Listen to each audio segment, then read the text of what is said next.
తెలుగులో నాకు ఇప్పటివరకు సరైన డ్యూయట్ సాంగ్ పడలేదు అన్నారు. హీరోయిన్ ఎవరో తెలుసుకుందామా ఫ్రెండ్స్?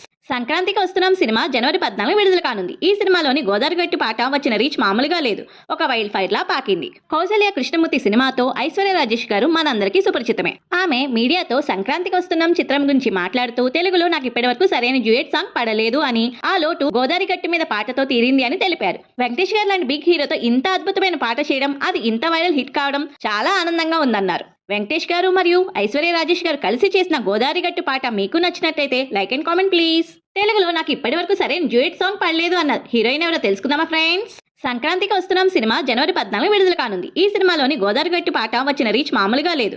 ఒక వైల్డ్ ఫైర్ లా పాకింది. కౌసల్య కృష్ణమూర్తి సినిమాతో ఐశ్వర్య రాజేష్ గారు మనందరికీ సుపరిచితమే. ఆమె మీడియాతో సంక్రాంతికి వస్తున్నాం చిత్రం గురించి మాట్లాడుతూ తెలుగులో నాకు ఇప్పటివరకు సరైన డ్యూయట్ సాంగ్ పడలేదు అని, ఆ లోటు గోదావరి గట్టి మీద పాటతో తీరింది అని తెలిపారు. వెంకటేష్ గారు లాంటి బిగ్ హీరోతో ఇంత అద్భుతమైన పాట చేయడం, అది ఇంత వైరల్ హిట్ కావడం చాలా ఆనందంగా ఉందన్నారు. వెంకటేష్ గారు మరియు ఐశ్వర్య రాజేష్ గారు కలిసి చేసిన గోదావరి గట్టు పాట మీకు నచ్చినట్లయితే లైక్ అండ్ కామెంట్ ప్లీజ్.